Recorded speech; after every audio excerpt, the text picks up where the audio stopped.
hukum nun mati dan tanwin. Hukum nun mati dan tanwin. Tapi sebelumnya kita akan bahas apa itu yang dimaksud dengan nun mati dan juga tanwin.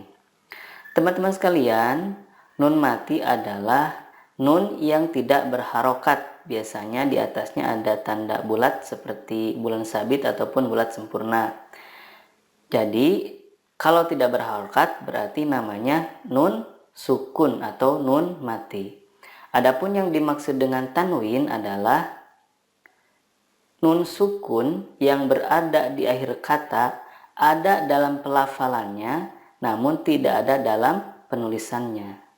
Jadi dapat kita ibaratkan kalau kita membaca kata masalan sama dengan kata masalan dengan nun sukun di ujungnya.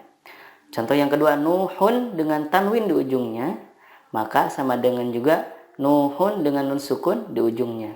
Begitupun kata ainin sama dengan kata ainin dengan nun sukun di ujungnya. Jadi pada dasarnya tanwin dan nun sukun itu sama-sama nun sukun. Nah, adapun hukum dalam nun sukun dan tanwin itu ada banyak ya. Ada yang membaginya dengan 4 hukum, ada yang membaginya dengan 5 hukum, ada juga yang 6 hukum. Nah, di sini saya akan membawakannya dengan 6 hukum. Pada dasarnya sih sama aja, yang 4 hukum, yang 5 hukum, yang 6 hukum juga sama. Hanya ya beda-beda segi pandang aja. Teman-teman sekalian, hukum nun sukun dan tanwin ada 6. Yang pertama adalah idhar halki, 2 idgham bil gunnah, 3 idhar mutlak, 4 idgham bila gunnah, 5 iqlab, dan 6 ikhfa hakiki. Nah, biasanya kalau yang pakai 5 hukum itu idhar mutlaknya itu dijadikan pengecualian dalam hukum idgham bi gunnah. Adapun yang membaginya dengan 4 hukum adalah idgham bi gunnah dan idgham bila gunnah itu disatukan sehingga menjadi 4 hukum. Yang pertama dari hukum nun sukun dan tanwin adalah idhar halki.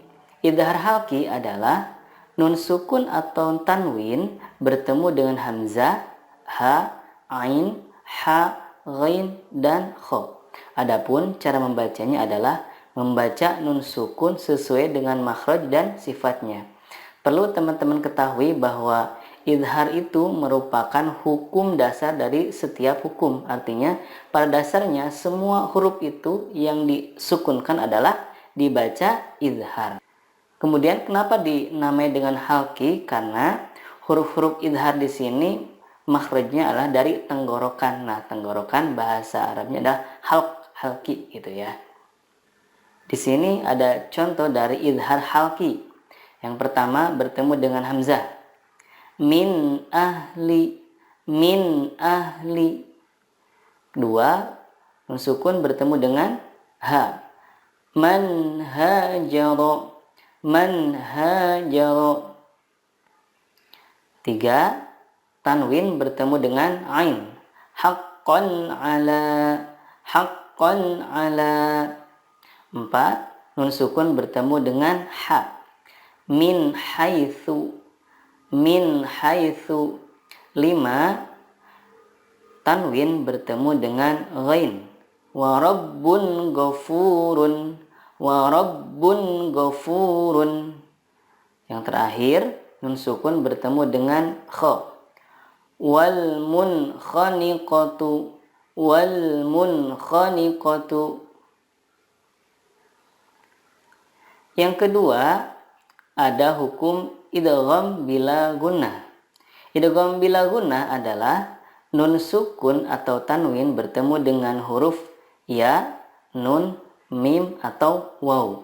Cara membacanya adalah meleburkan nun sukun ke huruf berikutnya dan disertai gunnah yang dipanjangkan 2-3 harokat. Contohnya nun sukun bertemu ya, may yaqulu.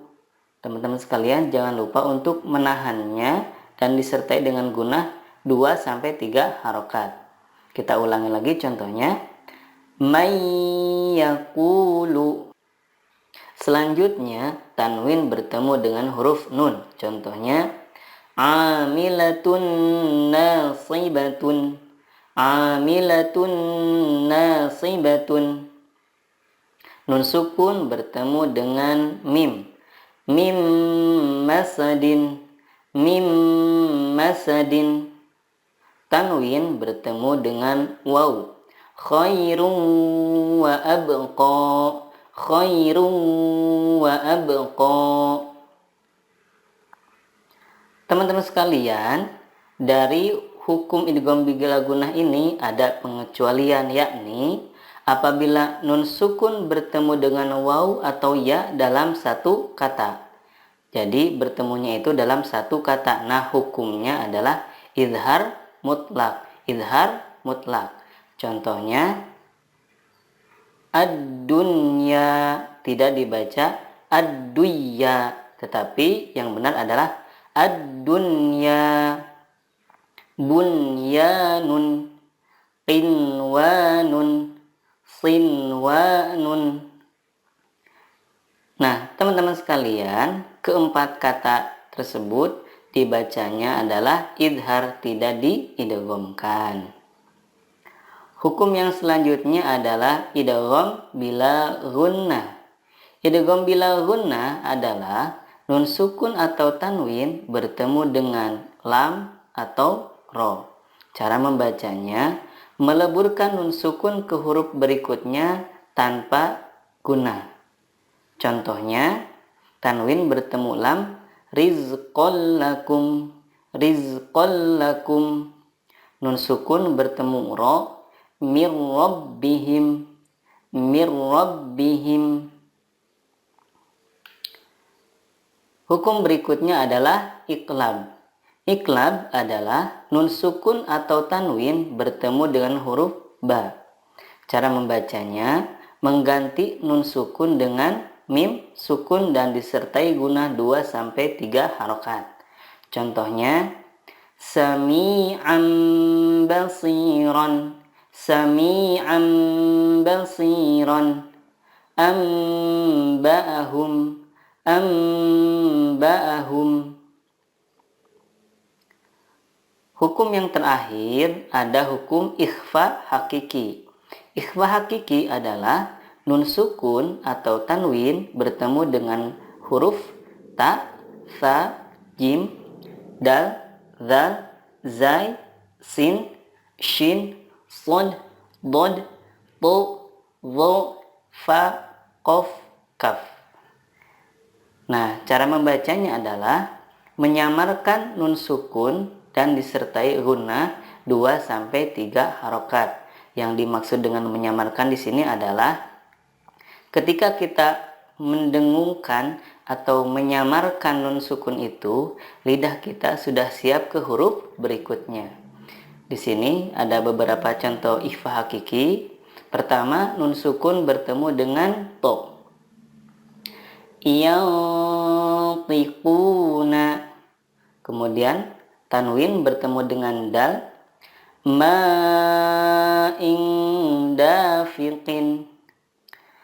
Nun sukun bertemu dengan shin, insya'a. Tanwin bertemu dengan huruf fa, fahum. Tanwin bertemu dengan jim, fasabrun jamilun. Nun sukun bertemu dengan sod, yansurukum. Nun sukun bertemu dengan kaf, angkana. Nah, teman-teman sekalian, kalau kita simpulkan maka seperti pada tabel berikut ya, hukum nun sukun dan tanwin itu. Pertama ada idhar halki, yang mana hurufnya hamzah, ha, ain, ha, ghain, dan kho. Yang kedua idgham bila gunnah, hurufnya ya, nun, mim, dan waw. Yang ketiga idgham bila gunnah, hurufnya lam dan ro. Nah, syarat idgham bila gunnah dan idgham bi gunnah itu adalah harus berada pada dua kata. Jadi nun sukun atau tanwinnya itu bertemu dengan huruf idgham itu dalam dua kata atau berbeda katanya. Kemudian hukum berikutnya ada izhar mutlak, yakni bertemu dengan ya dan waw dalam satu kata. Hukum yang kelima ada iqlab, hurufnya cuma satu yaitu ba. Dan yang terakhir ada hukum ikhfa hakiki, yang mana hurufnya ada 15, yakni ta, tha, jim, dal, zal, zai, sin, shin, sod, dod, to, do, fa, kof, dan kaf. Itulah teman-teman sekalian sekilas pembahasan tentang hukum nun mati dan juga tanwin. Semoga bermanfaat. Wassalamualaikum warahmatullahi wabarakatuh.